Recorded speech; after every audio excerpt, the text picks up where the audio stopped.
Hola, les saluda Eunice Miranda Tapia, soy profesora del Departamento de Historia del Arte de la Universidad de Sevilla.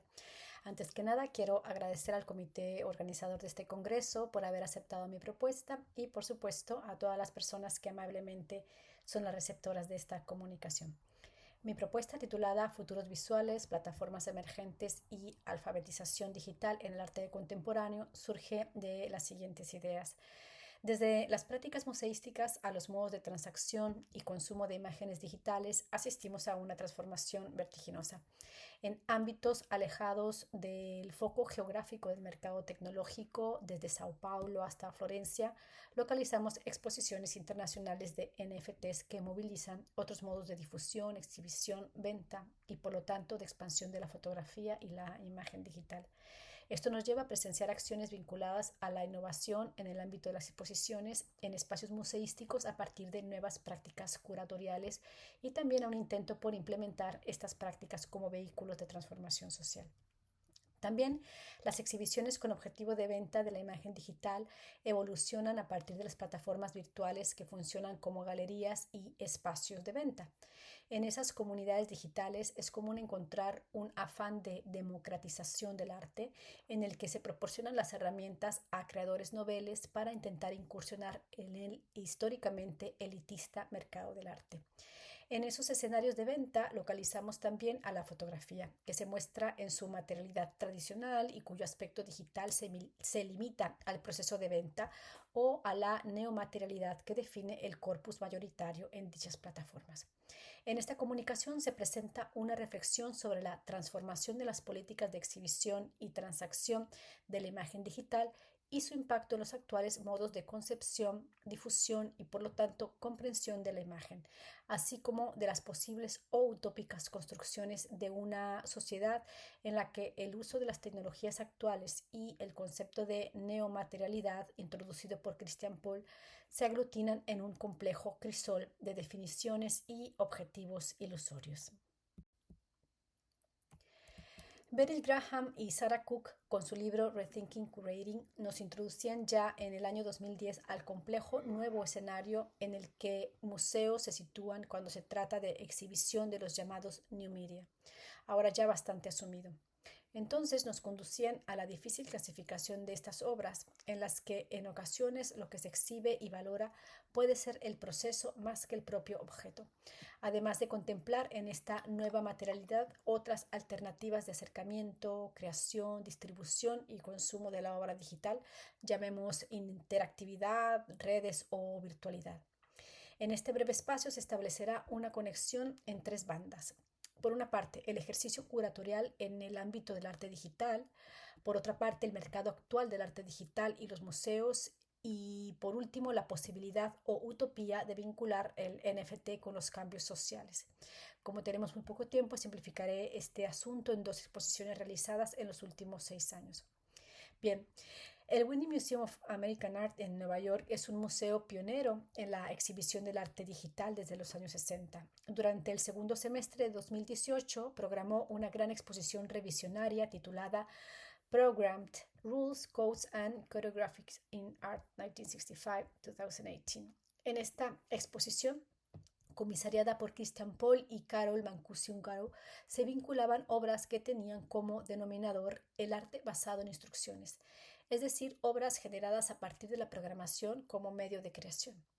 La exposición estaba conformada en dos bloques conceptuales. El primero, centrado en las prácticas del arte conceptual, en el que las ideas configuran el motor artístico que a su vez se materializa por medio de la programación. La segunda idea, vinculada al concepto de programación con el de la manipulación de imágenes, más centrado este último en el efecto de la programación sobre la imagen digital. En esta exposición, organizada en 7 grandes bloques, se podría localizar obra desde inicios de este tipo de arte, como el trabajo de Frederick Hammersley, quien desarrollara composiciones, dibujos, diseños a partir de repeticiones y variaciones de caracteres, números y signos hacia el año 1968, o la obra de colaboración entre Sol Levitt, Philip Glass y la coreógrafa Lucinda Childs, o también una obra que dialoga con la de Hammersley, aquella realizada por Joan Thrackerbrod, que también se incluye en la muestra, y quien, bueno, desde los años 70 utilizaron un lenguaje de programación llamado Fortran para generar sus diseños. Entonces, en aquellos años, el proceso era muy diverso. La inmediatez aún quedaba muy lejos. Aún se utilizaban las tarjetas perforadas que trasladaban el lenguaje de programación para ser interpretado por el ordenador central que enviaba las órdenes al plotter. En cuanto al proceso creativo, la autora Joan Zulkenborg señalaba, cito textual, vi que los algoritmos se podían reconfigurar. No eran un conjunto duro de instrucciones, sino un conjunto fluido, lo que me permitía transformar ideas en nuevas formas. Fue un proceso espontáneo que luego se relacionó con la serie de obras. En esta exposición se abordó la compleja tarea de vincular estas primeras producciones generadas con ordenadores con una evolución hacia los actuales procesos generativos, resultado de un acelerado cambio en las tecnologías y en los procesos tanto de creación como de distribución y acceso.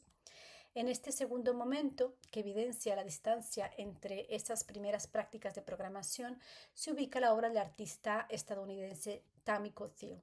Se trata de una pieza que conformaba uno de los grandes bloques de la exposición y en la que se utilizaba la experiencia de realidad aumentada, sumada a la transformación de la obra digital a partir de algoritmos y a su vez utilizaba sistemas de geolocalización que ayudaban a determinar la transformación constante de la pieza. Esta obra consistía en una especie de coral submarino hecha a base de plásticos y demás residuos que, según un algoritmo de crecimiento desarrollado desde el ámbito de la biología y la botánica, crecía y se desarrollaba. Pero, según la cantidad de visitantes que ingresasen a ese espacio y activara la visualización en tiempo real, es decir, la experiencia de realidad aumentada, la obra sufría el proceso de blanqueo, proceso propio que evidencia la muerte de un coral. Con su texto titulado Histories of the Digital Now, la comisaria Christiane Paul insistía en la evolución de un concepto del arte digital, alejando su definición del solo uso de las tecnologías digitales como herramientas de producción y entendiéndole sobre todo como aquel arte que explora la propia naturaleza del medio digital para explorar sus cualidades de interactividad, participación, generatividad y tiempo real, así como todas aquellas reflexiones en torno al impacto de las tecnologías digitales y a la propia naturaleza de este medio. Desde esta urgente diferenciación propuesta por Paul, nos trasladamos a una recientísima exposición en la que se integran los conceptos señalados por Paul, pero a la vez se subraya otra gran novedad, el NFT como uno de los hilos curatoriales. Nos dirigimos ahora a la segunda parte de esta comunicación, pero antes haremos una primera parada. El 11 de marzo de 2021, la casa de subastas Christie's vendió una obra definida como puramente digital, un monumental collage titulado Every Day's The First 5,000 Days, conformado por 5,000 imágenes digitales generadas por Mike Winkelmann durante cada día a lo largo de 13 años y medio. El autor, más conocido como Beeple, un artista digital y diseñador gráfico estadounidense, había incursionado previamente en el año 2020 en el mercado del criptoarte, vendiendo algunas obras en un escenario de venta que parecía entonces incipiente. La subasta en Christie's se ofreció como una venta de un solo lote, en la que reemplazó su habitual estimación a pedido por estimación desconocida, alcanzando la venta una cifra equivalente a más de 69 millones de dólares estadounidenses. Esta venta supone un paradigma, no solo por haberse convertido en el tercer artista vivo mejor cotizado después de Jeff Koons o David Hockney, y quizá también de Gerald Richter o Damien Hirst, quien por cierto también ha incursionado en el mundo del NFT, sino para haber abierto al gran mercado del arte con estas cantidades estratosféricas un nuevo modelo de certificación de autenticidad de una obra de arte. Y también por aceptar criptomonedas, en este caso Ether, además de las formas de pago habituales. Su obra, una mezcla de irreverencia en el que confluyen representaciones tan disímiles como parodias políticas hacia la figura de Donald Trump, reflexiones sobre la cultura de consumo estadounidense o lo que parecieran ejercicios aleatorios de ilustración digital, constituye una especie de retrato pop de la sociedad contemporánea estadounidense. Lo grotesco, lo humorístico, lo absurdo y lo inconexo se dan cita en esta numerosa colección de imágenes. En la publicación de la subasta se define al artista como un líder en el ámbito de la creación digital y se citan últimas ventas de obra con las cifras que ha alcanzado, que evidentemente resultarían irrisorias comparadas con el precio que finalmente alcanzó la obra. Evidentemente, a partir de este tipo de información se intenta valorizar postventa una obra y un creador que, en definitiva, han señalado un antes y un después en el ámbito del mercado del arte.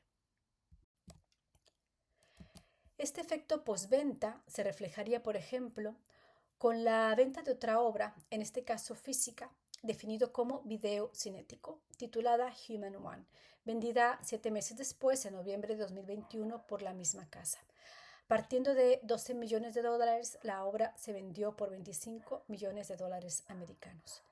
En este caso, se trataría de una pieza con un buen componente de materialidad, definida como una videoescultura cinética, conformada por 4 pantallas de 16K de resolución, marco de madera, un servidor, un vídeo en loop y, por supuesto, su correspondiente NFT dinámico. Pero bueno, eso forma parte del mercado propiamente dicho. A partir de ese momento, la otra gran casa de subastas, Sotheby's, incursiona también en el mercado del NFT, sumando este modelo a su tradicional apuesta por el arte, llamémosle tradicional. Se suma al carro de la venta NFT con las cifras que estamos ya viendo aquí. Ahora, solo por contextualizar un poco esta casa de subastas y esta obra NFT, les muestro el caso de Larva Labs y sus CryptoPunks. Seguramente la serie de arte generativo más conocida. Una serie de 10.000 punks generados aleatoriamente en un lienzo de 24 por 24 píxeles, 8 bytes, etc. Bueno, Sotheby's intenta convencer al posible comprador que entre los museos que han sumado esta obra a sus colecciones están Los Angeles County Museum of Art, el LACMA o el Centre Pompidou. La obra tuvo un precio final de $101,000, mientras que su precio de salida pues fue ¿no? de entre $40,000 a $60,000. Y bien, ¿de qué manera van influyendo estas obras en el otro mercado del arte, en los otros escenarios de compra-venta? Más allá de las grandes casas de ventas que ya mencionamos, surgen otros espacios de venta de arte digital especializado en ocasiones solo en NFT que han ocupado el escenario del mercado del arte actual. Tendríamos que entender esto como nuevos modelos de musealización virtual y de transformación de la galería tradicional para ofertar un nuevo concepto de difusión y venta del arte digital de artistas, en este caso emergentes. Es el caso de MOCTA, Museum of Digital Art, fundado por 2 curadoras entre Gran Bretaña e Italia.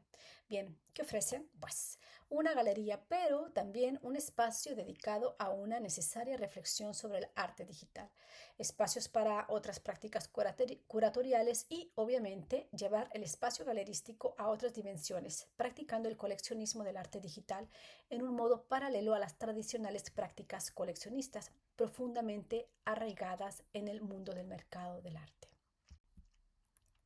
Esta necesidad de visibilidad de esas otras producciones artísticas conducen al surgimiento de múltiples espacios para la venta de arte digital, también de fotografía, obviamente, y con ello quizá a una saturación del mercado de venta de obra que impide un discernimiento entre el valor artístico de la obra y su carácter digital como el solo y único valor.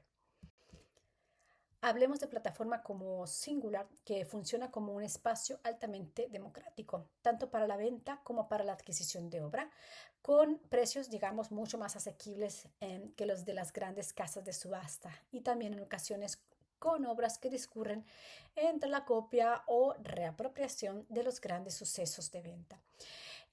Bueno, democrático, ¿por qué? Por los precios más bajos y porque ofrece finalmente un espacio para los artistas noveles. Seguramente esta obra la conectan con los CryptoPunks que vimos anteriormente, pues el autor o autora retoma lo de 24 por 24 píxeles y le da un leve, muy leve giro. Apropiación de una obra no reciente, bueno, en este caso recientísima, obra de evidentemente un mercado actual. Ahora pasamos a la segunda parte, exposiciones NFT en grandes museos. La transformación del museo como hasta ahora lo conocemos. El verano del año 2023, en el Palazzo Strozzi, un importantísimo museo en el corazón de Florencia, Italia, acogió una muestra titulada Let's Get Digital. El título alude a una necesidad de dirigir la atención de un público clásico, consumidor de arte, en la ciudad cuna del Renacimiento italiano. Por señalar un dato, simultáneamente en este mismo museo se acogía una monumental exposición dedicada a Donatello. En este espacio renacentista, en las salas localizadas en la planta subterránea del museo, habría en la exposición Let's Get Digital una sala dedicada exclusivamente a la obra de Beeple. Sí, la obra que señalamos al inicio, la obra de los 65 millones. En el resto de la sala se desplegaba la obra de diversas instalaciones, pantallas en las que se mostraba la obra de Daniel Harsham, el colectivo Anima, Kirsta Kim o Andreas Riesinger, entre otros artistas. Obras que transportaban de espacios arquitectónicos en Marte a interacciones de poesía, videos, cyborgs y música electrónica, filosofía o la pérdida del saber en la era electrónica. Otro tema más sobre el que reflexionar y debatir. Toda la exposición estaba articulada a partir del NFT y con el aura de autenticidad de la posesión que éste le confiere a la obra, ni ya al objeto mismo. También Christel Paul hace referencia a lo que definió como neomaterialidad, pero eso lo abordaremos en otro espacio. Evidentemente, el NFT no sería el único criterio curatorial. La comisaria Serena Tabacchi insiste en la difícil tarea de realizar una selección de calidad en un ámbito en el que abundan las obras estériles. En esta muestra localizamos un dato interesante, el aspecto didáctico que contenía, en el que se exhibe un glosario con los conceptos que se podrían desconocer de este otro universo artístico que en ocasiones pareciera discurrir paralelo a los grandes discursos del arte en los museos. Conceptos como arte digital, criptoarte, blockchain, NFT, wallet, smart contract, metaverso, inteligencia artificial, etc. Una especie de alfabetización del visitante del museo que se aproxima a una obra tan reciente que impide su comprensión. Quizá haya pasado ya el tiempo suficiente para comprender a Donatello. Bien, en esta exposición también se exhibía y se podía consultar un importante corpus bibliográfico al final de la muestra. Por último, la tercera banda, el NFT y los cambios sociales. Nos preguntamos si es esto posible. El mes de julio de 2023 en Sao Paulo, Brasil, se presentó un magno evento en el que se planteaba la introducción definitiva del arte NFT en el hemisferio sur. El sur digital, el sur de muchos temas. La exposición se presenta con su correspondiente sede en el metaverso, por supuesto, y su sede física real es el Gran Pabellón de Brasil de la Bienal de Sao Paulo, la segunda bienal más importante después de la de Venecia. El edificio paradigmático del arquitecto Oscar Niemeyer, realizado en 1951, etc. Más símbolos de la relevancia de esta muestra en esta geografía sobrarían. En la organización de la exposición, al final, muy al final del todo, se señalaba: una parte de las entradas al evento serán destinadas a distintas comunidades de Sao Paulo, específicamente a las favelas que conforman el foco de atención de G10, una organización encargada de proyectos sociales en una de las favelas más grandes del país. Evidentemente, el nombre de la organización es un juego que remite al poder de los G7, G10 que tan lejos está de estos barrios. Esta inversión se centraría en generar un ambiente educativo enfocado en atraer a jóvenes de las periferias al mundo del NFT y su aplicabilidad, además de otras acciones sin especificar a favor de las favelas del G10. En este sentido, el Congreso se ofrecía como una oportunidad para acercar a los jóvenes a los ecosistemas que conforman el presente y futuro de las nuevas generaciones tecnológicas. En sus múltiples salas, entre conferencias, exposiciones, charlas, espacios de venta, conciertos con DJs, aparecían nuevamente las caras conocidas del mismo mundo digital, más que reciente del que hemos hablado. Otra vez los CryptoPunks, Bored Apes, etc. Un mismo lenguaje para las siempre realidades opuestas. Pero, ¿qué une estas experiencias? Todas ellas parecen conformar una especie de promesa de democratización en la venta, de reconocimiento de autores noveles, de nuevas prácticas curatoriales, de adaptación del museo tradicional a los nuevos modos de exhibir y entender la materialidad de la obra, de la capacidad del nuevo arte digital de integrar socialmente a comunidades vulnerables. Utopía, posibilidad, seguramente ambas. Muchas gracias por su atención.